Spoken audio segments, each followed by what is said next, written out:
Sirsa Lok Sabha seat के लिए voting में अब कुछ ही दिन बचे हैं और तमाम राजनीतिक लोग अपने प्रचार में तेजी लाते दिख रहे हैं। इसी के तहत सिरसा लोकसभा सीट से गठबंधन उम्मीदवार कुमारी शैलजा सिरसा कपास मंडी में मजदूरों के बीच पहुंची। मजदूर यूनियन के पदाधिकारियों ने उनका जोरदार स्वागत किया। इस मौके पर कुमारी शैलजा ने कहा कि केंद्र सरकार की गलत नीतियों के कारण आज मजदूर को मजदूरी मिलना मुश्किल हो गया।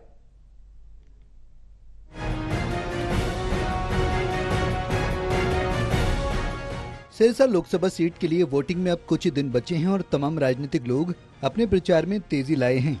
इसी के तहत सिरसा लोकसभा सीट से गठबंधन प्रत्याशी कुमारी शैलजा सिरसा कपास मंडी में मजदूरों के बीच पहुंची, जहां मजदूर यूनियन के पदाधिकारी ने उनका जोरदार स्वागत किया। इस मौके पर शैलजा ने कहा कि केंद्र सरकार की गलत नीतियों के कारण आज मजदूर को मजदूरी मिलना भी मुश्किल हो गया है। साथ ही केंद्र सरकार पर तानाशाही करने का आरोप लगाते हुए कहा कि देश मुश्किल भरे दौर से गुजर रहा है। शैलजा ने कहा कि देश में हमारी सरकार बनेगी, वही देश को सही रास्ते पर लाना है और देश में आम जनता का राज कायम करना है। साथ ही उन्होंने उत्तर प्रदेश के मुख्यमंत्री योगी के सिरसा दौरे पर तंज कसते हुए कहा कि यूपी रेप कैपिटल बनता जा रहा है और वहाँ जो प्रतिनिधि हैं वो भी गलत कामों में संलिप्त हैं और सरकार उन्हें बचाने का काम कर रही है। चाहे रेसलर बेटियों की बात करें, चाहे उत्तर प्रदेश की लड़कियों की बात करें। कुमारी शैलजा ने कहा कि बेरोजगारी और नशा एक बहुत बड़ा मुद्दा है। वहीं सचिन पायलट के सिरसा लोकसभा क्षेत्र में कुमारी शैलजा के पक्ष में प्रचार करने के सवाल पर उन्होंने कहा कि वैसे तो जनता उनके साथ है, वही उनके स्टार प्रचारक हैं, लेकिन फिर भी पार्टी के जो बड़े नेता प्रचार करने आएंगे, जाहिर तौर पर उससे उनके पक्ष में माहौल जरूर बनेगा। देखो, बीजेपी सरकार तानाशाहों की है और कांग्रेस सरकार बनेगी। कांग्रेस सरकार लोगों की सरकार है। क्या विजन लेके जा रहे हैं आप? देखो, विजन ये है कि पूरे देश का विकास हो। हमारे बहुत बड़े नेशनल इश्यूज हैं, चाहे बेरोजगारी ले, हम एक बहुत बड़ा मुद्दा है। लोकल आए तो नशा एक बहुत बड़ा मुद्दा है। हर जगह इस सरकार के, क्योंकि यहाँ भी सरकार थी भाजपा की, केंद्र में भी भाजपा की सरकार रही, तो दोनों जगह अलग अलग मुद्दे हैं और सबकी अपनी अहमियत है। आने वाला समय बहुत चुनौती वाला है। देश को दोबारा से सही रास्ते पर हमको लेकर आना है। वहीं पिछले दिनों छत्तीसगढ़ के पूर्व विधायकों द्वारा कुमारी शैलजा पर लगाए गए आरोपों पर उन्होंने कहा कि मुझे नहीं पता कि बीजेपी वाले इन्हें कहां से लाए हैं। जब पार्टी ने ही इनका साथ नहीं दिया तो इसमें मैं क्या कह सकती हूं। शैलजा ने कहा कि ये सभी लोग टिकट के दावेदार थे। उन्होंने कहा इससे उन्हें कोई फर्क नहीं पड़ता। शैलजा ने आगे कहा कि आज तक उनके कामकाज पर किसी ने उंगली नहीं उठाई। अगर उनके पास उनके खिलाफ कोई सबूत है तो वो लेकर आए। कुमारी शैलजा ने दावा करते हुए कहा कि देश बदल रहा है और 7वें चरण तक पहुंचते पहुंचते सत्ता बदल जाएगी। कुमारी शैलजा ने बीजेपी के 400 पार के नारे पर बात की और कहा कि पहले भाजपा ये साफ करे कि 400 सीट किस लिए चाहिए। कुमारी शैलजा ने कहा कि भाजपा पहले इस पर अपना विजन साफ करे। शैलजा ने कहा कि 10 साल बीजेपी प्रचंड बहुमत के साथ सरकार में रही, लेकिन लोगों के हित में इन्होंने कोई काम नहीं किया। उन्होंने सवाल खड़ा करते हुए कहा कि पहले ये बताएं कि इनका एजेंडा क्या है।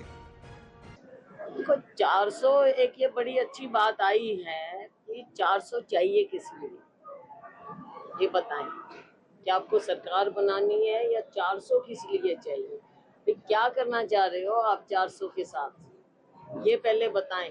क्या आपका 400 का विजन है? आपको प्रचंड बहुमत 2 बार मिला, किसी का आपने सहयोग नहीं लिया, विपक्षी पार्टियों से आपने बातचीत नहीं की, आप एजेंडा अलग लाते हो, तो देश के साथ करना क्या चाह रहे हो आप, ये पहले सामने रखें। 10 साल में लोगों की भलाई का, लोगों के कल्याण का एक भी इन्होंने कानून नहीं। वहीं सिरसा लोकसभा से प्रत्याशी कुमारी शैलजा के समर्थन में फतेहाबाद के भूना में एक जनसभा का आयोजन किया गया। जनसभा में राजस्थान के पूर्व उप मुख्यमंत्री सचिन पायलट भी पहुंचे और जनसभा को संबोधित करते हुए कुमारी शैलजा के लिए वोटों की अपील की। जनसभा को संबोधित करते हुए सचिन पायलट ने कहा कि आज मैं आपके बीच कुमारी शैलजा के लिए वोट मांगने आया हूं। उन्होंने कहा कि 25 मई को होने जा रहा चुनाव निर्णायक है। ये चुनाव आने वाले 5 सालों की तकदीर तय करेगा। उन्होंने कहा कि पिछले 10 सालों से जो सरकार दिल्ली में है वो भी जनता के वोटों से चुनकर बनी है। बीजेपी पर निशाना साधते हुए सचिन पायलट ने कहा कि बीजेपी ने बेरोजगारी, काले धन और भ्रष्टाचार के मुद्दों पर वोट बटोरे, जनता से तरह तरह के वादे किए, मगर भाजपा की सरकार हर मोर्चे पर विफल साबित हुई। उन्होंने कहा कि भाजपा की सरकार ने 16 लाख करोड़ का कर्जा चंद लोगों का था, उसे माफ कर दिया, जिसका देश और देश की जनता को पता तक नहीं चला। कृषि काले कानून बनाए, आंदोलन करने वाले किसानों पर लाठी चलाई, उन्हें जेल में डाला।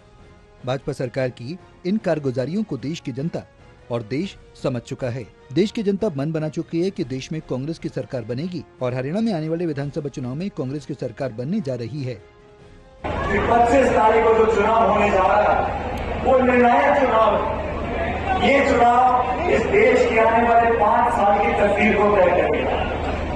10 साल से जो सरकार दिल्ली में है वो भी जनता के वोट से चुनकर गई, लेकिन इन 10 सालों में जो वादे करकर हमसे वोट लिए थे, महंगाई का, बेरोजगारी का, काले धन का, भ्रष्टाचार का, हर मोर्चे पर ये सरकार फेल है। और आज हमारे पास एक मौका मिला हम लोगों को आईना दिखाने का।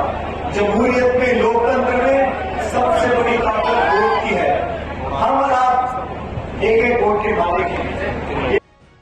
बहरहाल जैसे जैसे मतदान की तारीख नजदीक आ रही है, चुनावी तपिश बढ़ने लगी है और सियासी सुरमाओं के दिल की धड़कन तेज होने लगी है। देखता होगा कि सिरसा लोकसभा क्षेत्र के वोटर्स इंडिया गठबंधन के साथ चलेंगे या मोदी की गारंटी पर भरोसा करेंगे। सिरसा से सतनाम सिंह, फतेहाबाद से रमेश कुमार की रिपोर्ट, टोटल न्यूज।